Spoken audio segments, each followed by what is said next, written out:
जैसे आपका एक भारतीय जनता पार्टी का नारा है कि घर घर मोदी, तो क्या आपको नहीं लग रहा है कि हर घर लीडर आ रहे हैं? आप देश के लोग मामा के प्यार की वजह से एक बार फिर से लोगों ने उन पर भरोसा किया और अब्दुल्ला साहब नेशनल कॉन्फ्रेंस के पास पहले आर्टिकल 370 की 70 साल इमारत थी। इम्तियाज कटारिया के पास एक भी PSO नहीं है। में लीडर मिल रहे हैं आपको, प्रेसिडेंट। अब मेंबर कौन रहेगा भारतीय जनता पार्टी का? मच्छल में इस वक्त मैग्डमाइजेशन होकर रोड पहुंची है। मच्छल जैसी जगह में इस वक्त नेटवर्क फैसिलिटी मक्खन तो नहीं लगा रहे। नहीं, आप खुद आइए। अलग बात, हाल ही में जो जम्मू में ST बचाओ आंदोलन जो निकाला गया, उस हवाले से क्या आपका? नेशनल कॉन्फ्रेंस PDP PC गलत रंग दे रही है। लग रहा है कि जैसे पहले रीजनल पार्टी जो है NC PDP गुजर बकरवालों को जो है आगे आगे डोल बजाती थी या वो नाचते रहते थे उनके आगे आगे, आज भाजपा भी वही कर रही है। लेंगे। अरे भाई, लोग उनके साथ है, आपके साथ कौन है? लोग नहीं उनके साथ कौन है? अरे भाई, जंगल में मोर नाचा साला देखा किसने? वही मोर जब जाकर पोलिंग बूथ पर नाचता है, वही मोर जब जाकर इलेक्शन का बटन दबाता है, तब पता चलता है किसके साथ कितने लोग हैं। आप देख रहे हैं डेली वेराइटी न्यूज़। मैं हूं आपका मेज़बान आसिफ प्लेसर। आज हमारे साथ मौजूद है BJP ST मोर्चा के स्पोक्स पर्सन चौधरी इम्तियाज़ कटारिया। तो चौधरी इम्तियाज़ कटारिया से हम आज जानने की कोशिश करेंगे स्टेट्स में जिस तरह से भाजपा ने जो है लगातार जो है जीत वहाँ पे हासिल की, और उसी हवाले से हम आज बात करना चाहेंगे। इम्तियाज़ साहब, पहले आपका खैर मकदम हमारे डेली वेराइटी न्यूज़ में। बहुत बहुत शुक्रिया आपका जी। पहले हमें ये बताइए कि जो आपने रिसेंटली जो 3 स्टेट्स में भारतीय जनता पार्टी ने जो है जीत दर्ज की, उस हवाले से बताइए कि कितनी जो है खुशी है। और JNK की बात की जाए, JNK में क्या लग रहा है आपको कि जो अगर असेंबली इलेक्शन होंगे तो कितनी सीटें जो है भाजपा ले पाएगी? सबसे पहले मैं देश के प्रधानमंत्री, जो पूरे हिंदुस्तान के 140 करोड़ देशवासी उनकी दिलों की धड़कन है, प्रधानमंत्री नरेंद्र भाई मोदी साहब को ये जो जीत हुई है हमारी राजस्थान में, मध्य प्रदेश में, छत्तीसगढ़ जैसे राज्यों में, और उसके साथ साथ आपने देखा कि तेलंगाना में हमारी 10 से 11 सीटें आई हैं। पूरे जितने भी हमारे राजस्थान के राजस्थान वासी हैं, मध्य प्रदेश के मध्य प्रदेश वासी हैं, छत्तीसगढ़ के छत्तीसगढ़ वासी हैं, या तेलंगाना के हमारे तेलंगाना वासी हैं, और पूरे देश के जितने भी इस बदलाव की सोच यानी कि भारतीय जनता पार्टी के साथ जुड़े हुए लोग हैं, उन सबको दिल की उम्मीद गहराइयों से बधाई देता हूं कि हम लोगों ने एक शानदार प्रेजेंट जीत 3 राज्यों में अपनी भारतीय जनता पार्टी के हमारे जो कैंडिडेट्स हैं उन्होंने बहुत बड़ी मात्रा में हमारे कैंडिडेट्स को वोट मिले, और अल्लाह के फजल करम से एक बार फिर से पूरे देश में कंवल खिला है। इसके लिए सबसे पहले मैं देश के प्रधानमंत्री नरेंद्र भाई मोदी साहब को बधाई देता हूं कि उनकी जो गारंटी थी, उनकी जो योजनाएं थी, और मध्य प्रदेश में जो हमारे शिवराज सिंह चौहान साहब थे, जिनको देश के लोग मामा के नाम से जानते हैं, देश के लोग मामा के प्यार की वजह से एक बार फिर से लोगों ने उन पर भरोसा किया, और राजस्थान की जनता को भी बधाई देता हूं। और आपको ये बात मैं कहना चाहता हूं कि ये जो जीत हुई है, ये देश की जीत हुई है, ये देश की सोच की जीत हुई है, ये भारत की जीत हुई है, और मैं इस जीत का श्रेय जो है, इस जीत का क्रेडिट जो है अपने देश के प्रधानमंत्री नरेंद्र भाई मोदी साहब को देता हूं, क्योंकि उन्होंने गरीब गुरबा लोगों के लिए, उन्होंने महिलाओं के लिए, उन्होंने नौजवानों के लिए, और उन्होंने पिछड़े वर्गों के लिए जो काम किए हैं, उनका नतीजा, उनका बिल्कुल प्रॉफिट हमें इलेक्शन में मिला। आप ये बता रहे हो कि आपने जिस तरह से आप अगर वहाँ पे खुशी मना रहे हो, आपने इससे पहले जो है यहाँ पे भी जश्न मनाया आपने, जो भारतीय जनता पार्टी ने कुफवारा के अंदर। तो आपको क्या लग रहा है कि आने वाले जब इलेक्शन होंगे, असेंबली इलेक्शन, तो कितनी सीटें जो है भारतीय जनता पार्टी यहाँ पे ले पाएगी? देखिए, सबसे पहले मैं एक ही बात हमेशा कहता हूँ कि देश बदल रहा है, देश के लोग बदल रहे हैं, देश के लोगों की सोच बदल रही है। और जो लोग ये कहते थे कि ऑलरेडी आपको पता है हमारे जो यहाँ पर रीजनल पार्टीज़ के जो हमारे लीडर से, चाहे हमारे सबका वज़ीर आला हैं या सबका वज़ीर हैं, सबका जो हमारे MLA साहिबान हैं, वो दिन में ख्वाब देखते हैं।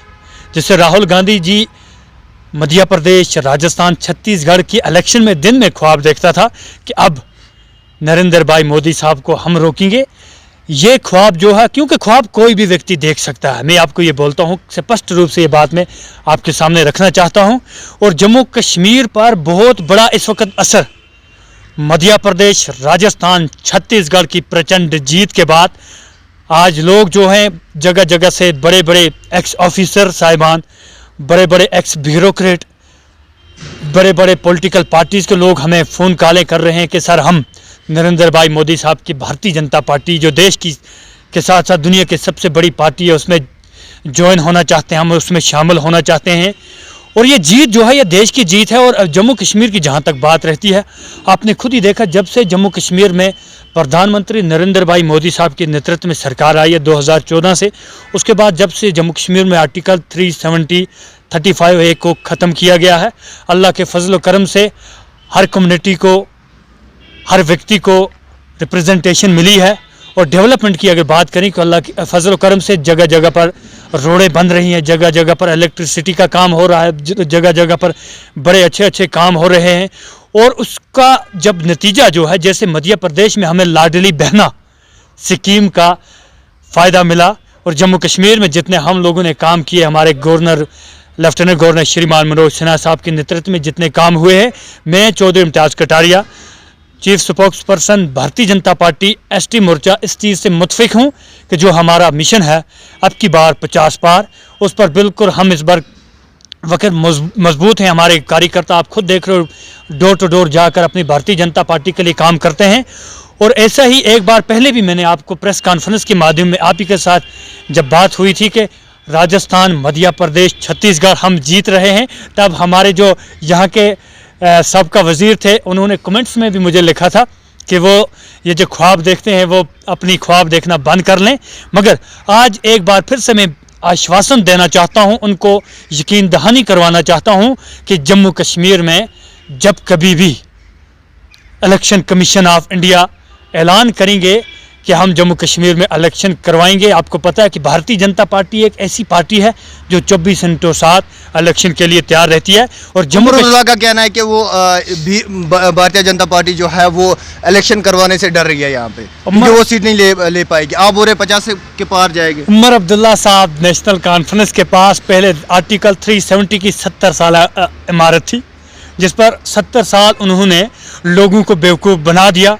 आज मैं आपके इस चैनल के माध्यम से स्पष्ट रूप से उमर अब्दुल्ला साहब को इस बात का जवाब देना चाहता हूं कि भाई साहब, जो दुकानें आप लोगों ने खोली थी उन पर ताला चढ़ चुका है।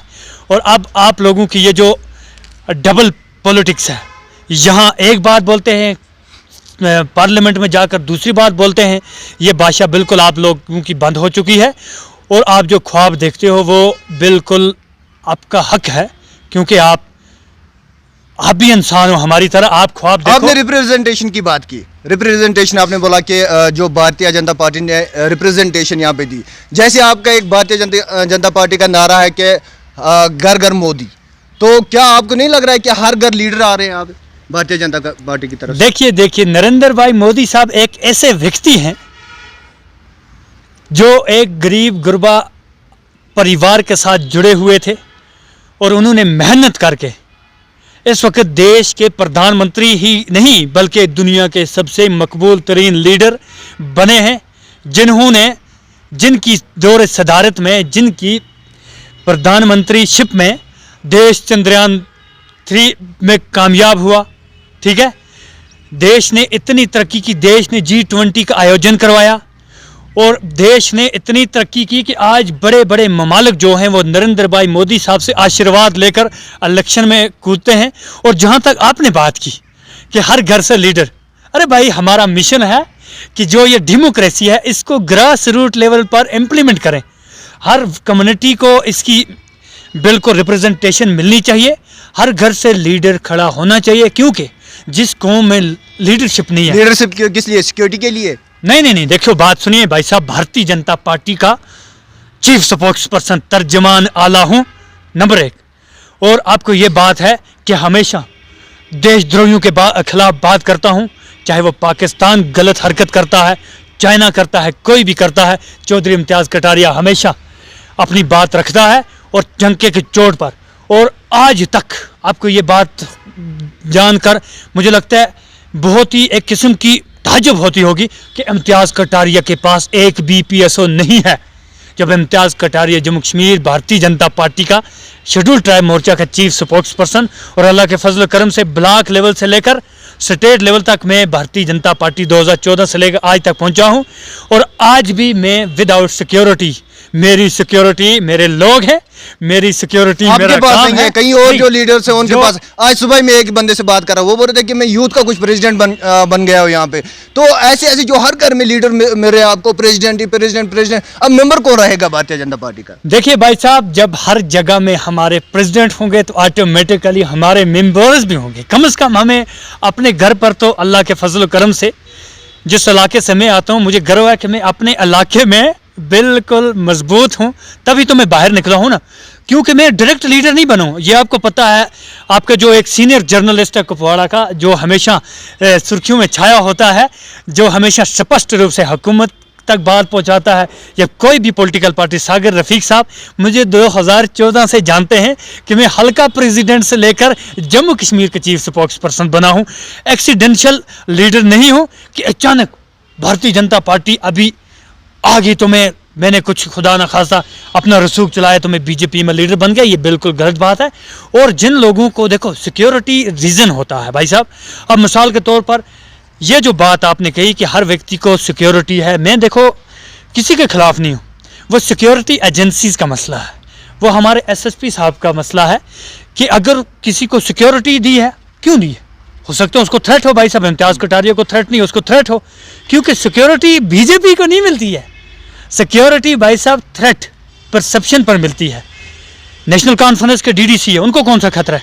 उनको भी सिक्योरिटी है ना भाई साहब, है। बात है जब उनको है, पहले ये बोलते थे कि आपने देखा कि जब 2017 में अर्बन लोकल बॉडीज़ के यहाँ इलेक्शन हुआ करते थे, तब ये पॉलिटिकल पार्टीज़ की कुछ हम 10-12 लोग यहाँ पर भारतीय जनता पार्टी कुपवाड़ा में होते थे।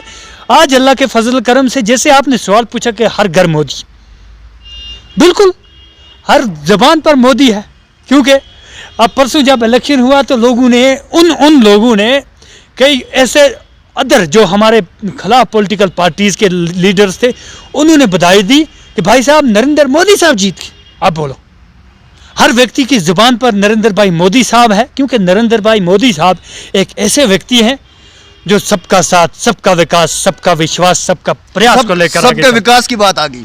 तो विकास जो है, विकास के हवाले से आप बता रहे हैं हमें, तो आप मुझे बताइए डेवलपमेंट जो है, कितनी डेवलपमेंट हुई? कुपवाड़ा की हम बात करते हैं, पहले मैं आपसे जानने की कोशिश करता हूँ। जहां तक कुपवाड़ा की बात है भाई साहब, आप केरन, टीटवाल, मच्छल के लोगों से जाकर पूछिए कि विकास हुआ है या नहीं हुआ है।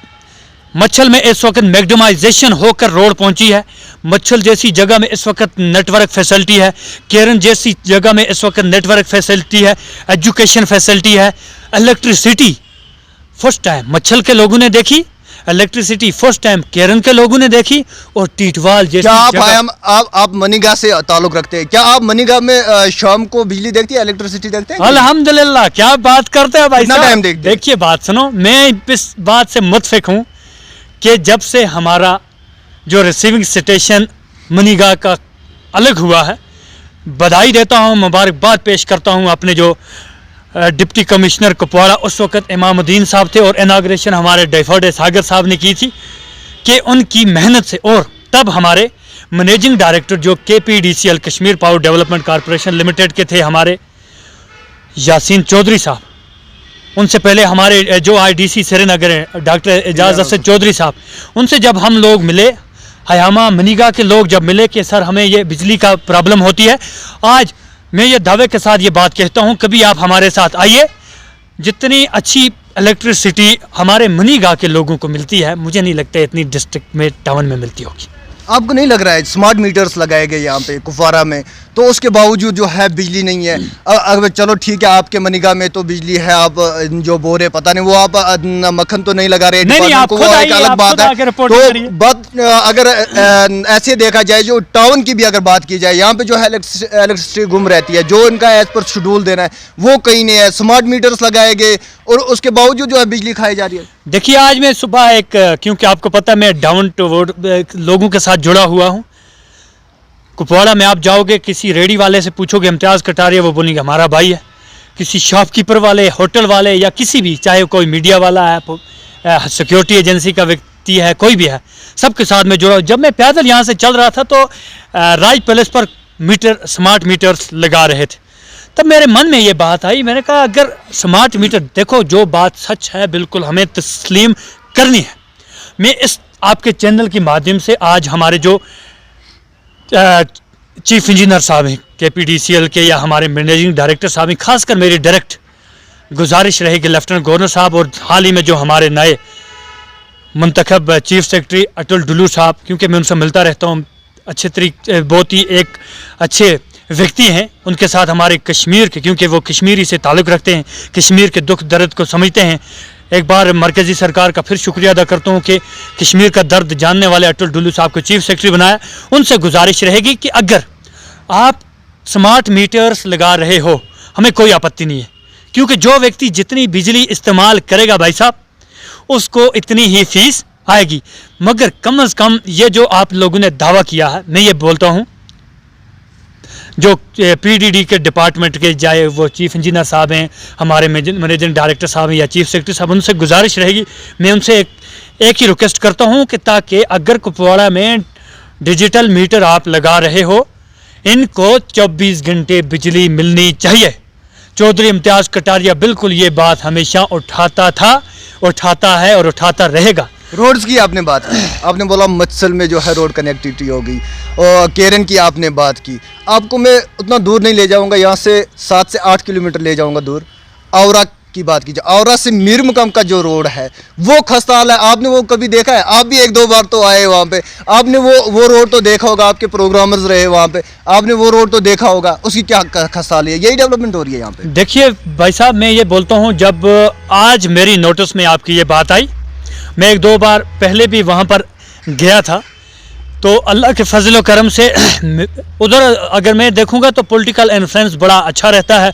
नेशनल कॉन्फ्रेंस बड़े दावे करती है, हमारे जो साबका राज्यसभा डिस्ट्रिक्ट प्रेसिडेंट वही रास्ते में पड़ते हैं आपके BJP के। सुनिए, मैं डिस्ट्रिक्ट प्रेसिडेंट के अभी जवाब देता हूँ, स्टेट वाइस प्रेसिडेंट, वहाँ से हमारे बड़ी लीडरशिप आती है। मैं आपको ये बात बोलता हूँ क्योंकि मैं अपने लीडरशिप को भी ये बात कहना चाहता हूँ स्पष्ट रूप से, क्योंकि भाई साहब क्लियर, सीधा साधा आदमी और सीधी बात करता हूँ कि हम लोगों ने अगर वाकई लोगों का दिल जीतना है, अगर चौधरी इम्तियाज़ कटारिया इस वक्त दावा कर रहा है उसने अपने गांव में कुछ किया होगा तब दावा कर रहा है, क्योंकि IT एंड सोशल मीडिया का ज़माना है भाई साहब। आज हर व्यक्ति के हाथ में मोबाइल है, वो कहीं पर भी कुछ भी समझो सच्चाई दिखा सकता है। उनको भी अपने इलाका जात की तरफ थोड़ी तवज्जो देनी चाहिए।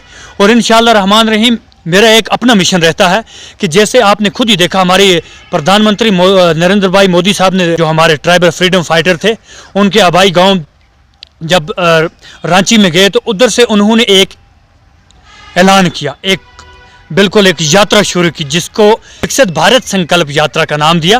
और जो वो वैन है, देखो अभी मैं यहाँ आया तो ऑटोमेटिकली मैंने सोचा शायद ये बड़े हवा में बातें करने, मगर जब मैंने नरेंद्र भाई मोदी साहब के फोटो लगी हुई है वैने यहाँ पर तैयार देखी तो मुझे लगा कि देश के प्रधानमंत्री जो दिल्ली में बात करते हैं, जो झारखंड रांची में बात करते हैं, वो मेरे कुपवाड़ा में इम्प्लीमेंट हो रही है।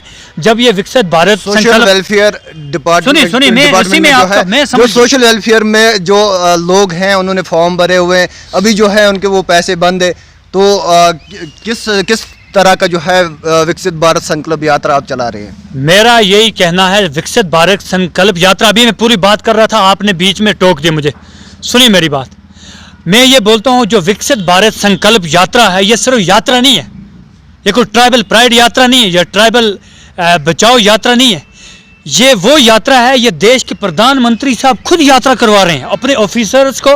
नोडल अफसर बड़े बड़े सेक्रेटरी यहाँ पर जो डिपार्टमेंट में जो सेक्रेटरीट में बैठकर बड़ी बड़ी बातें करते थे, आज उनको नोडल अफसर बनाकर घर घर भेजा है भाई साहब। और उसमें आपने खुद ही देखा, सुबह में देख रहा था कि जितने भी डिस्ट्रिक्ट में DYO होते हैं, जो भी इनके डिस्ट्रिक्ट ऑफिसर होते हैं, ठीक है ना, उनको भी जिम्मेवारी लगाई है कि आप इस वैन में अपने एक एक व्यक्ति को क्या करो, रखो, क्या करो, एक एक व्यक्ति को रखो, ताकि उधर ये सवाल जो आप मेरे से पूछ रहे हो, आप जब ये वैन जाएगी आपके आगरा में जाएगी, मीर मुकाम में जाएगी, यही सवाल आप वहां पर जो भी नोडल अफसर होगा जिसको प्रधानमंत्री नरेंद्र भाई मोदी साहब ने जिम्मेवारी दी है विकसित भारत की, वहां बिल्कुल भाई साहब ये मोदी सरकार है। जो व्यक्ति काम नहीं करता हम उसको डेडवुड करार देकर बाहर का रास्ता नए लोगों को मौका देते हैं। और जब ये वैन वहां पहुंचेगी ऑटोमेटिकली RDD डिपार्टमेंट को अपना जवाब देना पड़ेगा, PDD वालों को अपना जवाब देना पड़ेगा, animal husbandry, sheep husbandry, horticulture, floriculture, agriculture, fisheries, इन सब डिपार्टमेंट, सोशल वेलफेयर, इनको वहाँ पर आप लोगों का ये फ़र्ज़ बनता है। आप वहाँ पर बिल्कुल जैसे बैक टू विलेज में लोगों ने खड़े होकर क्लियर बात बोली कि आप लोग सिर्फ उस दिन यहाँ नज़र आते हो जिस दिन कोई गवर्नमेंट का प्रोग्राम होता है, जिस दिन कोई बड़ा LG साहब, चीफ सेक्रेटरी साहब, DC साहिबा आने वाली होती है। मगर आज जो विकसित भारत संकल्प यात्रा है, ये एक किस्म की आइडेंटिफिकेशन यात्रा है कि कितने काम हमारी सरकार ने योजनाएं जो दिल्ली से बनाकर भेजी हैं, क्या उसका असर जम्मू कश्मीर की आवाम को हो रहा है या नहीं हो रहा। जो भी फीडबैक यहाँ पर हमारी जनता, हमारे जनार्दन, जितने भी हमारे लोग हैं, हमारे PRIs हैं, हमारे ward member, sarpanch, BDC, DDC, chairman, ये जो भी देंगे इसकी बाज़ाब्ता तौर पर एक हार्ड कापी प्रधानमंत्री के PMO ऑफिस में जाएगी। और जिस डिपार्टमेंट ने भी इसमें कमी रखी है या जिस डिपार्टमेंट ने भी इसमें कोताही की है, उसका खामियाजा वो खुद भुगतेगी। और इंशाअल्लाह रहमान रहीम जो हमारा मिशन है विकसित भारत संकल्प यात्रा @2047 के 2047 में जब देश शानदार तरीके से अपना 100 साल आज़ादी का मनाएगा, उस वक्त हमारा देश कहाँ होगा। जी, तो जिस हवाले से अगरचे आपकी बात की जाए, आप ST मोर्चा से ताल्लुक़ रखते हैं, अभी जो है हाल ही में जो जम्मू में ST बचाओ आंदोलन जो निकाला गया, उस हवाले से क्या आपका स्टैंड है? देखिए, मेरा ये कहना है कि पिछली बार जो महापंचायत हुआ था श्रीनगर में, खुद उसका हिस्सा बना था, क्योंकि हमारे लिए नेशन फर्स्ट। आप BJP वाले थे और उसके बाद हिस्सा बने उसके? नहीं, हम हिस्सा, देखो हम कौम का हिस्सा बने, ना कि हम NC PDP PC के। ये बात मैंने उधर भी आपको ये बात करी है कि अगर कहीं पर भी मेरी कौम के साथ गलत होता है, चौधरी इम्तियाज़ कटारिया कौम का नौकर है, मेरा क्लियर स्टैंड रहेगा। बाकी देखिए, देश के गृह मंत्री श्रीमान अमित शाह साहब ने स्पष्ट रूप में बारामूला वाली रैली में भी ये बात करी, पुंछ रजौरी वाली रैली में भी ये बात करी कि गुज्जर बकरवाल लोगों का जो कोटा है 10% वो इंटैक्ट है, उसमें से 1% भी कम या ज़्यादा नहीं होगा। और इस चैनल के माध्यम से मैं देश के प्रधानमंत्री नरेंद्र भाई मोदी साहब और होम मिनिस्टर अमित भाई शाह साहब को ये पैगाम देना चाहता हूँ, ये रिक्वेस्ट करना चाहता हूँ अपनी जम्मू कश्मीर के 36 लाख गुजर बकरवाल लोगों की तरफ से, क्योंकि भाई साहब अमन पसंद लोग हैं, उनकी तरफ से कि हमारा जो कोटा है उसके साथ छेड़छाड़ न करें। बाकी किसी कम्युनिटी को अगर उनके राइट्स मिल रहे हैं, भाई साहब हम उनकी सपोर्ट कर रहे हैं, हमें कोई उसमें आपत्ति नहीं है। अब कई पॉलिटिकल पार्टीज़ के पास अब कोई वो प्रोपगंडा नहीं रहा।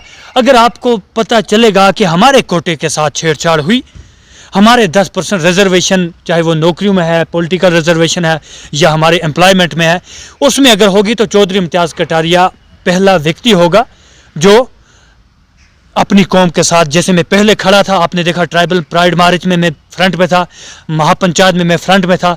जब मैंने देखा कि इसको कुछ political parties, national conference, PDP, PC गलत रंग दे रही हैं, तो मैंने ऑटोमेटिकली, जब मेरी मिट्टी मेरा देश में मेरी मुलाकात अपने देश के, मतलब ये आपको ये लग रहा है कि जो रीजनल पार्टीज यहाँ की है वो उछाल रही है इसको, जो लोगों को, जो गुजर बकरवाल लोगों को, वो इनको उछाल रही है इसके सरकार के खिलाफ, आपकी सरकार के खिलाफ?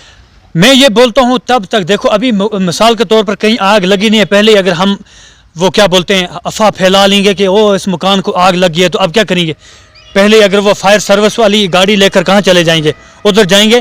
फिर अगर वाकई में मकान को आग लगती भी है तो कोई फायर सर्विस वाले बोलेंगे ये वही ड्रामा कर रहे हैं। मैं ये बोलता हूँ कि देश के एक मजबूत गृह मंत्री अमित शाह साहब जो किसी कम्युनिटी को इस वक्त रिजर्वेशन दे रहे हैं, जैसे आपने देखा कल जम्मू कश्मीर में रीऑर्गेनाइजेशन बिल पास हुई, ठीक है ना, और आपने खुद ही देखा कि जम्मू कश्मीर के लोगों का कितना दर्द है गृह मंत्री अमित शाह साहब को। उसने कहा कि आर्टिकल 370 का अगर कोई मकसद था, वो सबसे बड़ा जिम्मेवार है 45,000 जो कश्मीर के बेगुनाह नौजवान मरे, ठीक है ना। उस वक्त अगर जैसे आपने खुद ही सुना कल पार्लियामेंट में जो हमारे गृह मंत्री साहब जवाब दे रहे थे विपक्षी दलों के, कि अगर उस वक्त सीज फायर न किया होता, क्योंकि उस वक्त हमारी भारतीय सेना जीत रही थी, तो आज ये पीओके कभी बोलते हो पाकिस्तान से ये हुआ, कभी बोलते हो ये नहीं होता, ये भी हिंदुस्तान का हिस्सा होता। ऐसे ही मैं अपनी कौम के नौजवानों को, कौम के एक्टिविस्ट्स को, कौम के PhD स्कॉलर जो अच्छा कानून जानने वाले हैं, वो बोलते हैं कि रिजर्वेशन विद इन रिजर्वेशन नहीं हो सकती। मैं मानता हूँ भाई साहब, चौधरी इम्तियाज़ कटारिया आपके इस बात से मुतफिक है, मगर गवर्नमेंट अमेंडमेंट कर रही है अगर रिजर्वेशन में, मुझे पूरा भरोसा है इनके लिए अलग कॉलम बनेगा शेड्यूल ट्राइब का। जो हमारा ST है, मैं ये आपके चैनल के माध्यम से ये बोलना चाहता हूँ कि जो हमारा ST GB है जम्मू कश्मीर में लागू कर दो। जम्मू कश्मीर में जितने भी शेड्यूल ट्राइब गुजर बकरवाल लोग हैं उनको हमारे जो ST मिला है जो उसके दायरे में लाओ।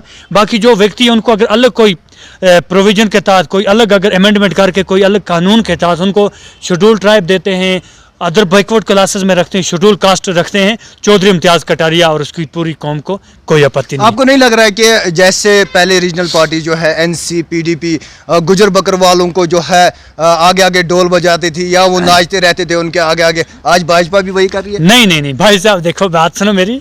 पिछली बार आपने खुद ही देखा कि जब जम्मू कश्मीर में DDC के इलेक्शंस हुए, ठीक है, तो हमारे कितने गुजर बकरवाल जो भाजपा भारतीय जनता पार्टी के नाम पर जीत कर आए आपके सामने एक, बाकी जो 37 लोग हैं वो कौन जीत कर आए?